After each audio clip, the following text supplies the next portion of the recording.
Bom dia, turminha da 155. Novamente estou de volta com vocês para terminarmos as cirurgias que foi dada lá na plataforma que vocês estão estudando, uma explicação, tá? Como eu já mostrei o caminho para vocês, vou relembrar. Primeiro tem que saber o que é a cirurgia, para que serve, qual a finalidade da cirurgia.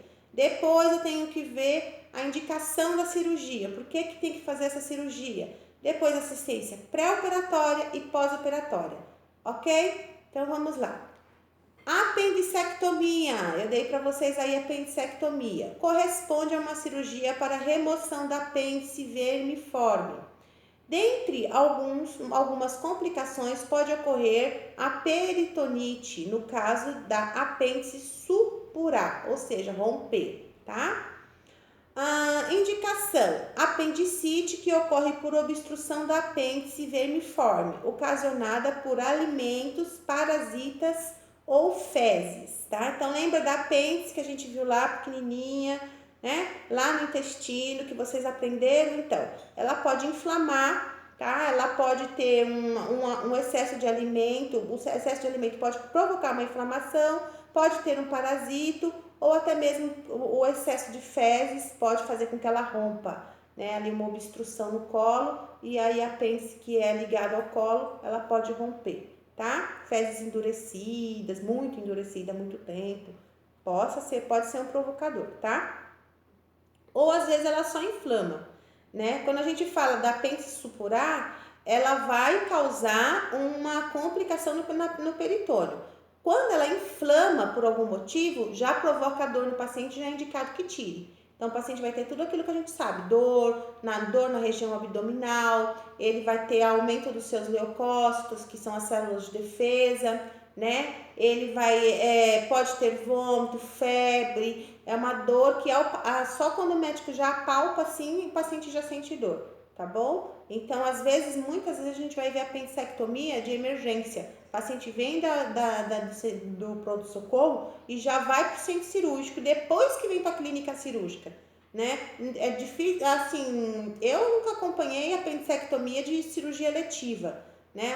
Você vai fazer a cirurgia, vamos programar para você fazer. Eu nunca acompanhei. No caso, quando eu trabalhava na clínica cirúrgica, tá? Mas possa ser que o paciente comece a sentir dor, o médico vê que está inflamado, tem a necessidade de tirar, e ainda ele consegue internar o paciente e fazer o preparo, tá bom?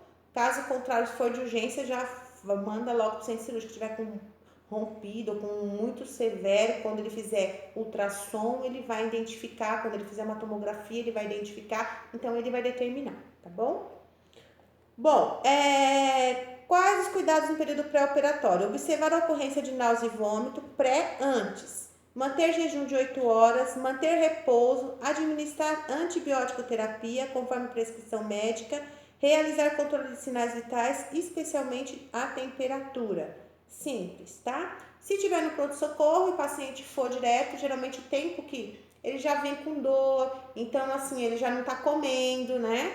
O paciente não tá morrendo de dor, deixa eu comer um pouquinho para mim ir lá pro hospital. Não. Geralmente a gente, quando calcula, a gente já observa que ele já tá 2, 3, até 4 horas sem se alimentar, chegou no pronto-socorro, passou até chegar os resultados de exame, ele vai cair aí no período de 6 a 8 horas de jejum, tá bom? E aí ele é encaminhado para o centro cirúrgico, tá? Cuidados no período pós-operatório. Verificar os sinais vitais, em especial temperatura, observar curativo e anotar aspecto deles, estimular deambulação, oferecer dieta líquida conforme prescrição médica, tá? Pronto, esses são os cuidados no período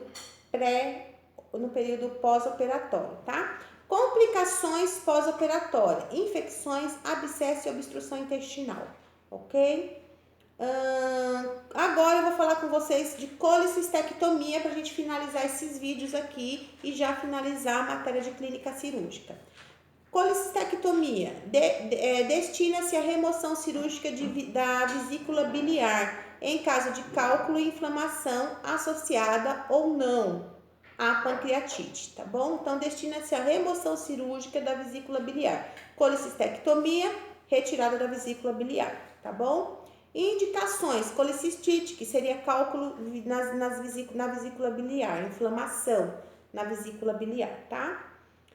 Assistência de enfermagem, cuidados no período pré-operatório, realizar tricotomia na região torácica, abdominal, se necessário, desenvolver enteroclisma, manter jejum alimentar, orientar o paciente quanto ao procedimento cirúrgico, administrar antibiótico de acordo com a prescrição médica e manter repouso no leito, tá bom?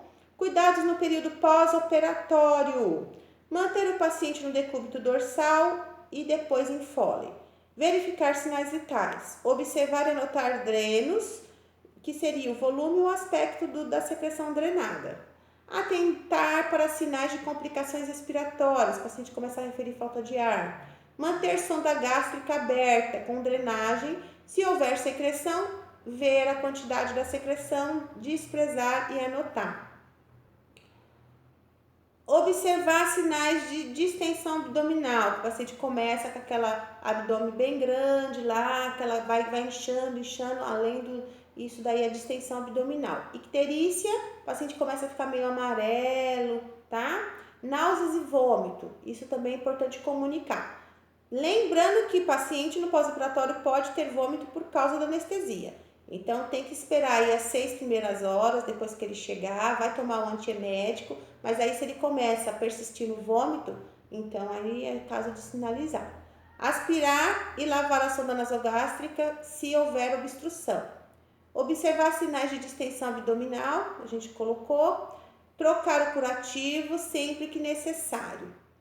Tá? Então, tá com sujidade de sangue, trocar o curativo. Administrar dieta pobre em gordura. Isso daí vai ficar pela nutrição, tá? E pela prescrição médica, tá bom? Não se preocupem. Você só tem que estar atento ao início da dieta. Quando que o paciente vai se alimentar? Porque a apendicectomia não é como as outras cirurgias. O paciente às vezes não volta a se alimentar no mesmo dia, demora um pouquinho, tem que tirar a sonda nasogástrica porque ela fica aberta, tá? Então, quando o paciente volta a se alimentar, é alguns dias depois, tá? Se tudo der certo, não tiver nenhuma intercorrência na cirurgia.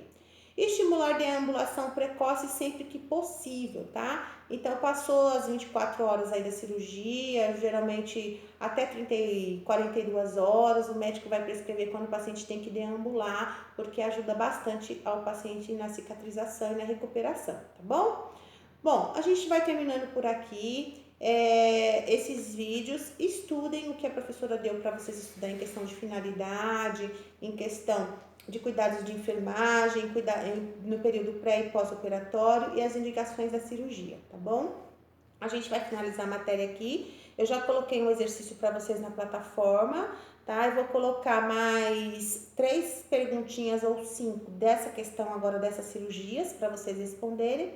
E aí a gente finaliza o conteúdo da matéria, tá bom? E vamos entrar em pronto-socorro. Um grande beijo e eu retorno depois. Tchau!